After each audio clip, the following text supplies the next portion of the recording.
wanna call all the shots for the no's and the nods because I wanna.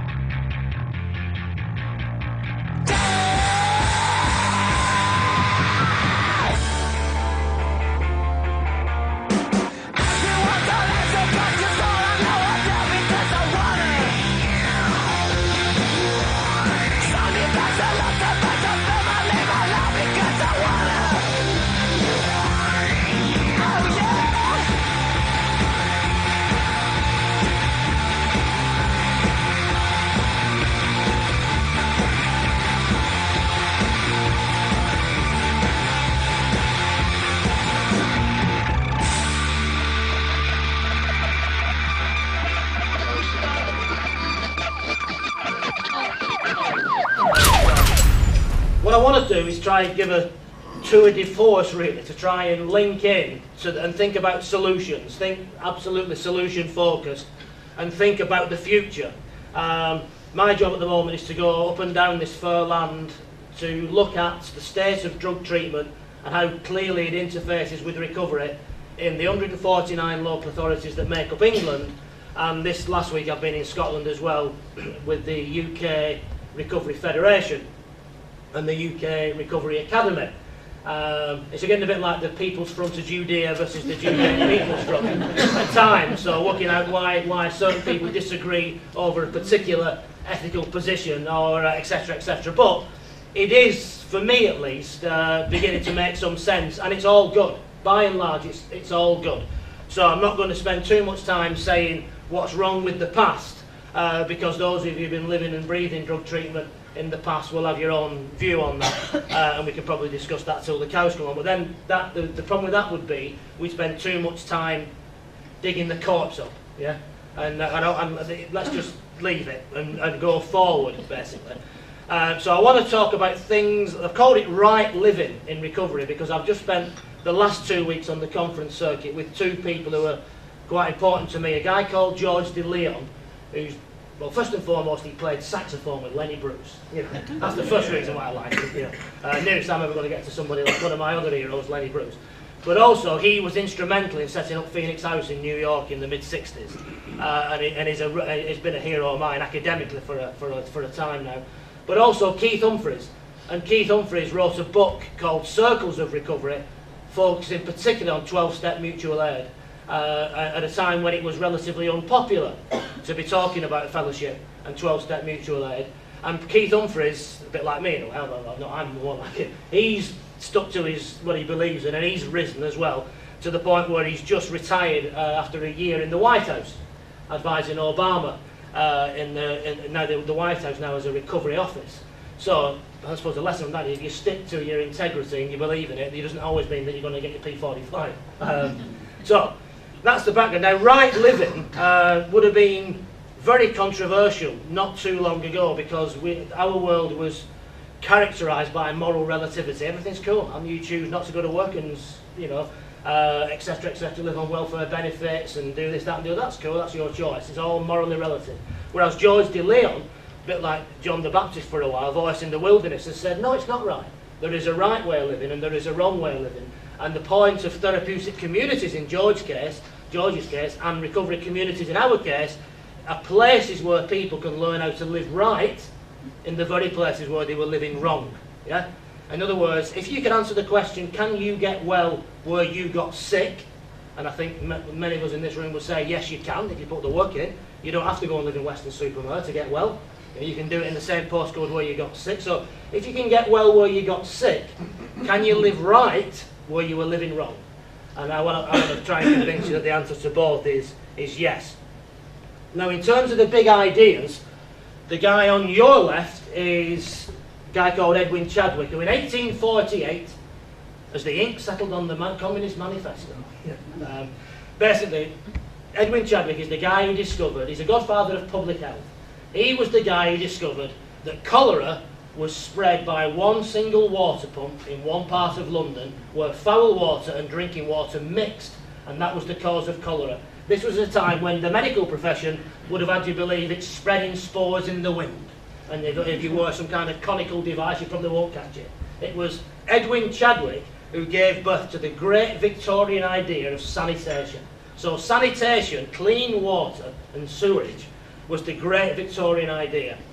The guy on your right is another man with a beard, albeit this time in colour, and he's called John McKnight. And John McKnight is one of the founders of a methodology called Asset-Based Community Development, ABCD.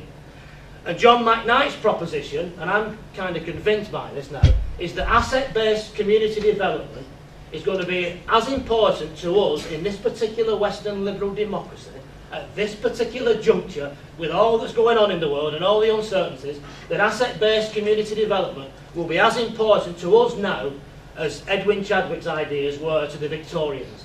And basically, his ideas are very straightforward. It's about the solution. And it's about saying, ultimately, don't look outside of yourself and your own community for solutions.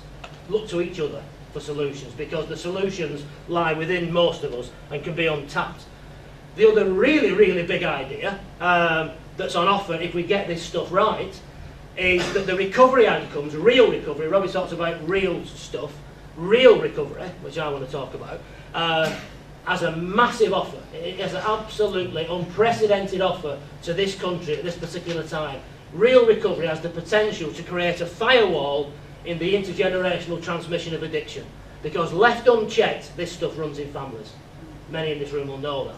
It's passed on from father to son, from mother to daughter, through grandparents, generations. Not only addiction, teenage pregnancy, welfare dependency, the whole series of things that are intergenerational, that left unchecked are passed on from mother to son through generations. Real recovery, and the research has not been done yet because this is brand new territory.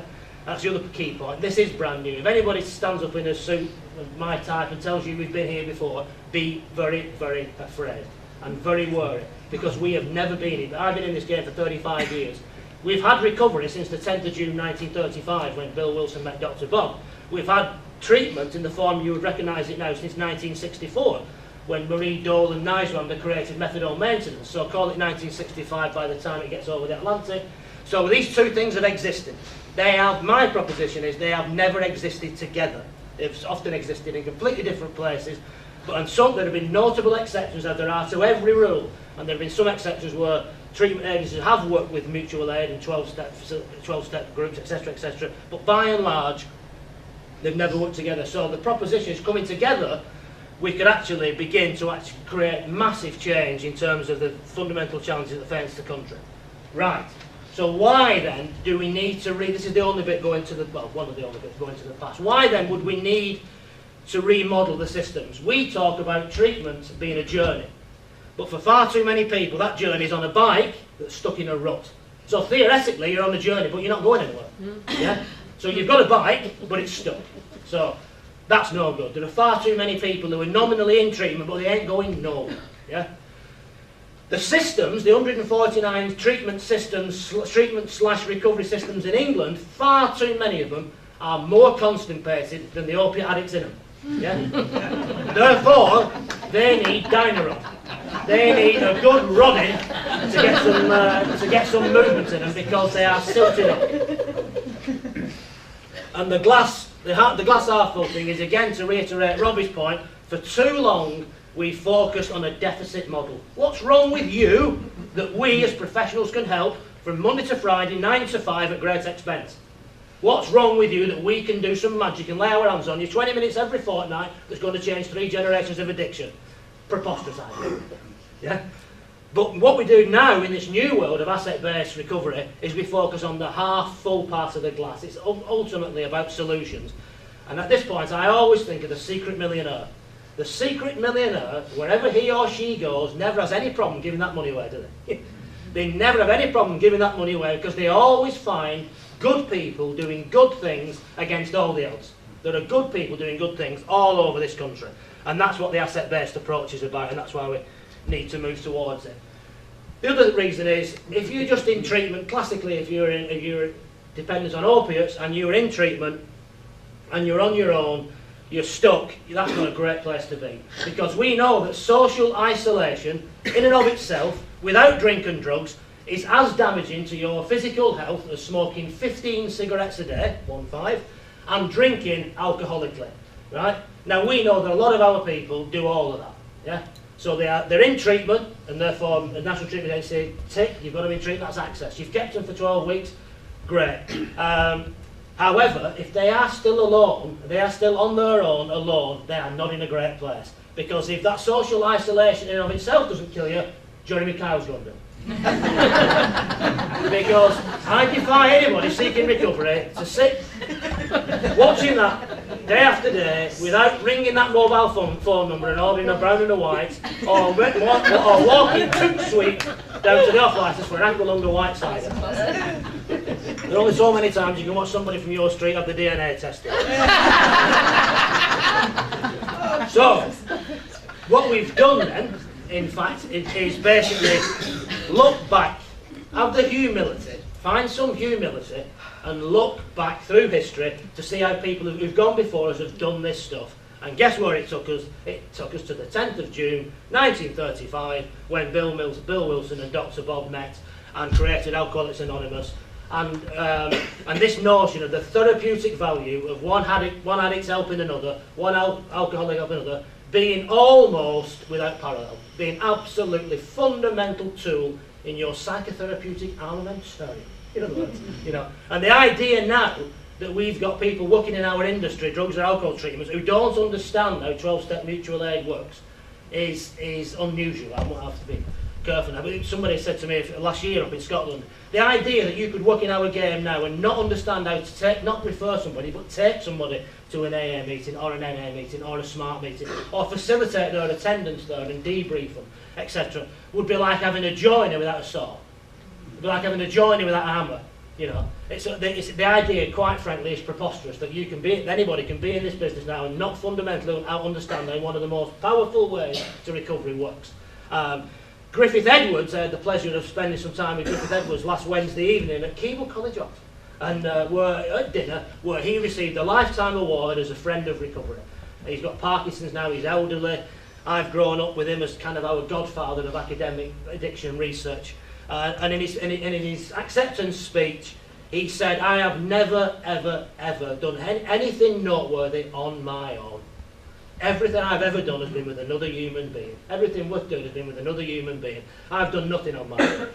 And if you want to see him on Lifeline, a thing called FEED, Film Exchange, Alcohol and Drugs, and on that you can click on it and watch him and hear him say that thing about the Enlightenment. When the history books are written, we probably will come to regard the 10th of June 1935 as the dawn of the Enlightenment, when addicts and alcoholics realised that together they could have a future that on their own, and even with the medical profession, they probably wouldn't have.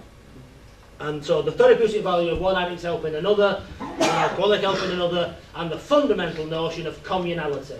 I can't, but we can.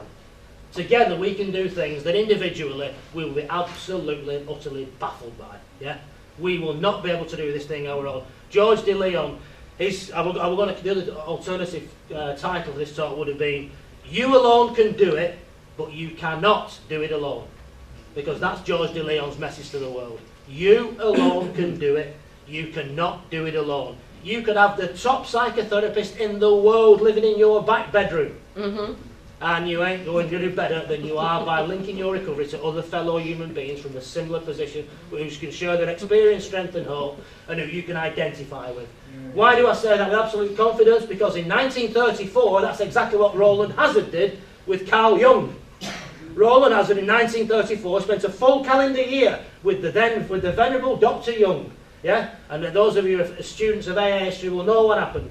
On discharge, after a year with Carl Jung, Carl Jung said, "Dear Mr. Hazard, you've exhausted our psychotherapeutic armamentarium. I wish you Godspeed and farewell," and off you popped to New York via Southampton. When he got to Paris, somebody asked Roland the wrong question. "Would you like a drink?" Roland ended up highly intoxicated before he got back to New York. Roland Hazard's parents then write to Dr. Jung. You can Google all this. Then write to Dr. Young and say, "Dear Dr. Young, it's with great displeasure I receive our son in highly intoxicated. The money's not massive because we all have for 5 stone tyres or whatever. But, what on earth's happened? Is there anything we can do?" And they write, and Dr. Young writes back, saying, "Your son is the kind of alcoholic for whom there is very little chance, quite frankly. The prognosis is bleak indeed, unless he has a fundamental moral, psychological revolution." Q, James, variety, village experience, etc. etc. They then go on and say, how on earth are you going to get that? And he says, I paraphrase, and he worked from Bury Carl Young says, well, you've got a few quid, go and buy a religion. And that's where the Oxford group come in. That's where the Oxford group come in. And that's where the spiritual malady comes in, and the origin of the notion of addiction having a spiritual element. So that's what we're rediscovering in all this. The question for us, though, is where do we find this recovery stuff then? So if I'm coming out of a railway station that I'm not familiar with and I'm looking for recovery, will it be signposted? Or where would I go and look for it? Well, you could be forgiven for going looking for it in treatment. You could think, well, where's the local treatment service? I'll go there. The question is, what will you find there? Will you find recovery, or will you find active addiction with the harms being minimised, which is fantastic and not so much needs that, but or will you find recovery? Because in most places, the proposition is that you're more likely to find active addiction as a feature of the treatment world, as it currently is, than you're going to find recovery. So there's a signposting issue, there's a branding issue of where you will find this thing called recovery. And that means for commissioners who are involved in this business, it's the building of bridges, because both these places exist. If it's only a single-handed GP writing a prescription for methadone or benzodiazepines on his own, or her own, there will be treatment. If there's only a man, a woman, a big book, a resentment and a teapot in a basement somewhere, there will be a meeting. Yeah? The question is, do they speak to each other? Is there a bridge from one to the other? Because if there's not, then build one. And once you've built it, make sure it's a busy bridge. There's lots of traffic going one way. And indeed, that it can go both ways, because some people who go to the world of recovery find it all a bit technical. And we don't want us to be relapsing and coming back in via jail. So build a bridge, make it busy, make it go both ways. And also build a bridge from jail. Because an awful lot of people, when you take people's narratives now, how did you get to the land of recovery and settle in the land of recovery, where did your journey begin? A lot of people, it began in prison. So we need to make sure that we've got the prisons involved as a key conduit, a key place where people can set sail to the land of recovery. So I'm going to race through these next bits now, because I think the rest of it should start to unfold naturally now, and we should hopefully begin to see the links with Robbie's stuff as well. So fundamentally, this notion of I can't but we can. Recovery champions, and crucially, George de Leon's piece for the academics among you, this notion of community as method, where coming together with other people actually becomes the method in itself, whether it's 12-step, whether it's SMART, whether it's a therapeutic community, whether it's some other kind of arrangement, but coming together with other people to formulate a new identity. That's what it's all about, a new lifestyle and a new identity. So, if active addiction is all about me, if active addiction is self-will run riot, and it's a dark and lonely place where I'm likely to be the victim and I'm likely to say, poor me, poor me, poor me, a drink, yeah, which all too often happens in that dark and lonely place, then recovery is the flip side of that. It's about people coming together to share their experience, strength and hope, and realising that they can do things together that they can't do alone. And then my recovery becomes your recovery, and we all start, you get that community as method thing where there's a great, George always talks, one of the Americans talks about, if you look at an American redwood tree from a distance, close up, sorry, it looks like a majestic, massive thing, and it looks like it's done it on its own. How's that tree grown to be that massive on its own? However, if you pan back, you'll find there's another one there, another one there, another one there, because all the roots are interwoven underneath, you can't see them. And that's the same kind of notion of people coming together, linking your recovery with other people. Ultimately, to change your lifestyle and change your identity. The job for treatment, I work for the National Treatment Agency, I don't work for the National Recovery Agency, the job for treatment then is to get as many people as want to be, yeah, out of treatment, into treatment, do the treatment to them, and then move them out. And move them out to the land of recovery, because that's where the rest of their lives will be spent. If you, a colleague of mine likens it to, if the recovery journey is like a train from Manchester to London, from here, then the treatment bit is the taxi to Piccadilly. Yeah? That's the treatment bit. Now that's a massive message for people like me, because this is all brand new to me. I'm a latter-day student of recovery. I thought we did everything. Treatment, you know, I thought we did everything. So to be told, actually, no, you do your bit well, and then you prepare people to emigrate to the land of recovery or go across that bridge, that's your piece, then you've discharged your moral and professional and ethical duty. Yeah, there'll be some people who don't want to leave, and we look after them as well. Yeah, that's fine. But for those who want to leave, and remember, when NTA used to do the survey, 80% year on year said they wanted to be abstinent. 80% said they wanted, in fact, they said it so many times we stopped asking them, because it was boring getting the same question. So 80% of people said they wanted to leave. Now, whether they knew what they were really saying, and whether we should expect numbers like 80%, but the Americans talk about 57% of people will recover. So we're talking significant numbers of people who will make the journey. But what you're asking people to do, it's easy for me to stand up here and say, so make the journey, man, get across the bridge, go and set sail for that. Hang on a minute. You're asking me seriously, if I'm a dyed-in-the-wool, methadone maintained, classic socially excluded addict, blah, blah, you're asking me to give up, get out of my bed. This is my lifestyle now, lifestyle of active addiction. Get out of bed, dinner time-ish, pick up your methadone, get the white cider, get the benzos, get your benefits, and check out Jeremy. If that's the lifestyle of active addiction, you're asking me to give up that? Are you seriously asking me to give up that, which might not be pretty from where you are sat, but it's all I've ever known? Yeah. You're asking me to give up that, for that, an alarm clock, get out of bed, look after me kids, me look after my kids. Well, that's the state's job, isn't it? That's somebody's wife's job, it's not mine. Anyway, get out of bed, alarm clock, look after the kids, pay the rent, give over. Get a job, me, the 13th Earl of do nothing. Get a job, absolutely preposterous idea. And go to these bloody meetings morning, noon and night. Hang on a minute, let's just go back over that bridge, don't we? Just put it by me again. You're not selling this to me, Mark. But that's what we're doing. That is exactly what we're doing. And we're doing it in an economic climate that's not favourable. And yet, people are doing it. People are having it. Even when it means giving up an incapacity vote, which they've worked so hard to get. It's not nice. It isn't nice having to go to Bolton, to that doctor, time after time, and tell them that they can't possibly carry £5 of spuds home from Asda. And let alone tie your own shoelaces. Come on. You asked me to give all that up for that? Yes. Why? Because A, it's the right thing to do, and B, you could be the firewall in the intergenerational transmission. And what would you rather have on your tombstone? Here he is, lying in bed watching Jeremy. Or there he is, he was the one who stopped this family having this condition passed down its generation. What would you rather have, your gyro and your white cider? Or on your, here lies a man, who at least give it a whirl. Here lies a woman who tried to create, who was determined that her or his history would not be his or her destiny. They give it a whirl, they give it a shot. And that's what I mean by real recovery. And it's not going to be easy, and it's risky. And that's not, I work for the NHS, we don't do risk, we're not good. I go to an NA meeting, open NA meeting, I listen to that, I'm not a recovery myself. If I go to an NA meeting, I want to know if we've done a safety check on the coffee pot. Because in my DNA is about risk aversion. If somebody falls over, I'm not getting sued.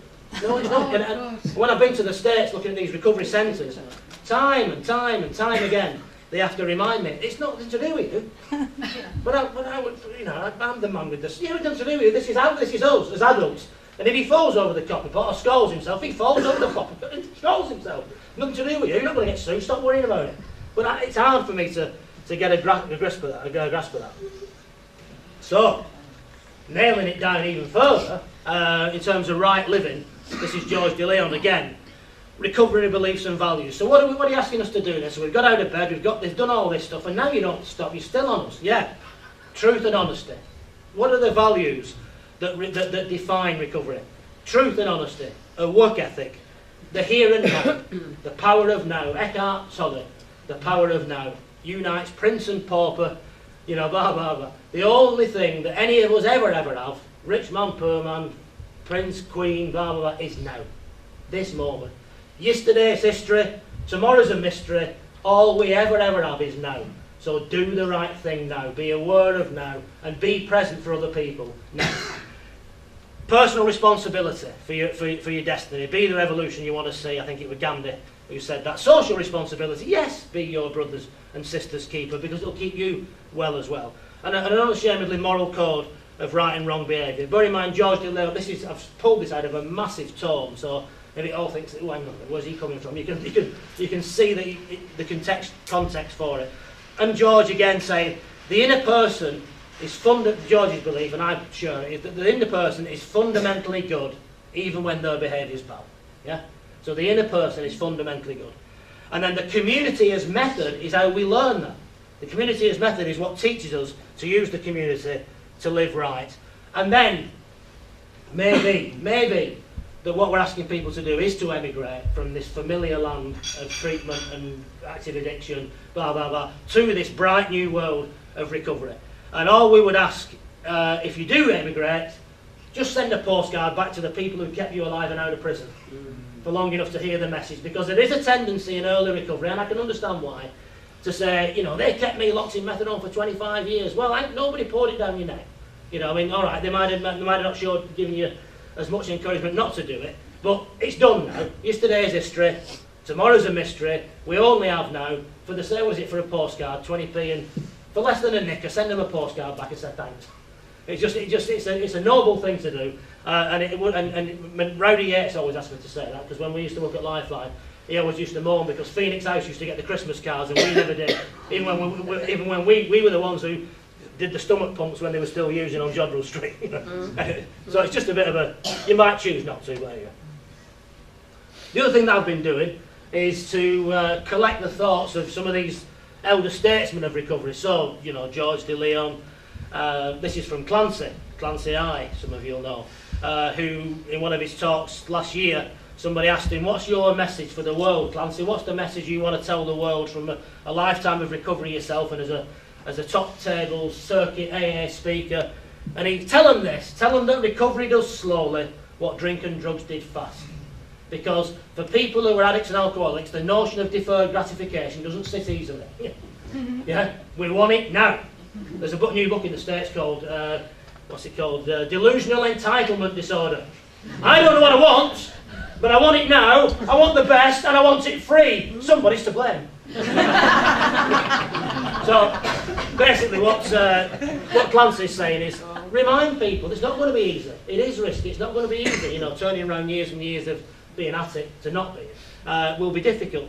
Another point from Clancy, of course, is that when you're speaking to people and you're not sure if they're an alcoholic or an addict, particularly now in the reference in terms of 12 steps, and the 12 step is to basically give them the book, read from the forward to page 164, and see if you can find yourself in there. Because one of the things that he said is, a lot of people get this stuff wrong. They expect people to get on with 12 steps when they're not really addicts, and they're not really alcoholics as defined in the book. The 12-step programme really is for people who are, in inverted commas, real alcoholics and / real addicts. And Clancy talks about, for a lot of people, and I've learnt this from him and others, that for a lot of people, drink and drugs were never the problem. Drink and drugs were the solution. Living was the problem. Yeah? Drink and drugs were the solution to being born, quite frankly, for a lot of people, or some kind of... So if drink and drugs were the solution, and they work, that's why so many people do it for so long, against evidence to the contrary. It's not hospital institutions, well, I'm still at it, you know, because it's still working. But then, as it says in the book, what happens when it stops? What happens when it stops working? Now what are you going to do? And I think it says in the book something like, now you will know loneliness such as few have. You will be at the jumping off point. And speaking to Mike Shiner, who's a colleague on the academic circuit now from the London School of Economics, he's been doing some work on near fatal male suicide attempts. And he's saying, it's not science this by the way, but he was telling me the other night that it's amazing how many of the narratives contain something approximating to that experience. People who've been using drink and drugs because they worked to keep the demons in, yeah, and then they stopped working. Now what have I got? It's the only friend I've ever had. Drink and drugs are the only friend I've ever had. I learned not to. Mike Shiner talks about if you Google him, you put Mike Shiner detachment theory, attachment theory, and in short, I can't do him service, but I'll have a batch. What he in effect says, his proposition is, people who come from traumatic childhoods, they learn very early not to trust adults. So stereotypically, classically, caricatured, I'm going to get you a bike for Christmas. Ain't no bike because there's a hole in Daddy's face where all the money went. Yeah. So but I'm going to set you an holiday for your birthday. No, I'm not. And so you look, so through a series of exposure to adult behaviour, some people learn not to trust adults. Yeah, blah, blah, blah. That's just one example. They then go on through life and then they find drink and drugs. And guess what? For 99p, that can of special brew, you know how much it is now, and that bag of brown and that stone, they work. Purity might be iffy, but you know, and they don't say that I'm sorry, I'm not coming. I'm sorry, I'll let you down. I know I've been said a bit there on Christmas morning, but they are there. That bottle of whiskey, you know what I mean? That gear is there. So what happens is, in Mike Shiner's world, is you become detached from human beings and attached to substances. Yeah, which is a fundamental meaning and belonging thing. So you become, all your meaning and your belonging derive from intoxicating substances, and then they stop working. And that's the thing. That's the Clancy thing. What are you going to do then? Well, then you better get in with the community as method, get working with other people to try and work things out. I think I'm at danger now of wringing every last point out of this, but I think it should start making sense. So the deficit approach is what we've done in the past. We always say, what's wrong with you that we can fix? Whereas now we're saying, what's right about you? What's right about you? Jimmy Boyle. Remember Jimmy Boyle? Sense of freedom, dirty protest, Glasgow gangster. See you! Every human being has something they're passionate about. That was Jimmy Boyle's basic proposition. And what we need to do is find it. Because if you find a passion, whatever it is, cooking, you know, reading, standing on one leg, knitting, pulling funny faces on Market Street, don't matter. Yeah? Find something that people are passionate about and you'll give them, start to create meaning and belonging. Yeah? So, what are you good at? Stop looking outside for solutions. Look inside. Realise that professionals will be there and they will do hopefully an increasingly professional job, but they only work from 9 to 5. This/ease, whatever you want to see it, it don't work 9 to 5. You know, you're working from your bed by morning thoughts at any time the gear wears off. Yeah. So the whole notion that there's an ultimate professional solution is questionable, and you need to start thinking about depending on each other. And then the whole notion of the relationship to services changes. From being a consumer of service, you become a partner in the production of those services. And another lecture, if we had time, would be about the co-production of recovery, where people in recovery actually become genuine partners in the co-production of the outcome. I'll skip the last one. The disabilities. Focus on your abilities, your capacities, your assets. Everybody in this room has assets. The people who can do stuff. You're not going to do it now, but it's a good thing to do at some point. Look at what you're good at. What do you bring? What are you passionate about? Who do you know? I mean, one of the key lessons from the Liverpool experience of recovery and that massive upsurge of Narcotics Anonymous. Narcotics Anonymous is fastest growing in Liverpool than anywhere in the Western liberal democratic world. The only place it's growing faster is Iran. Yeah. What happened? What happened? I know it's growing faster in Manchester, but what happened in Liverpool? My proposition was, I bet it's people. I bet it's an handful of people who were key, charismatic individuals who were able to inspire other people and take them to meetings, and that explains the growth. Because what Keith Humphreys says is that explained the differential growth in different North American cities. It were people. So in other words, if you're targeting people to be recovery champions, recovery pioneers, pick ones who know lots of people.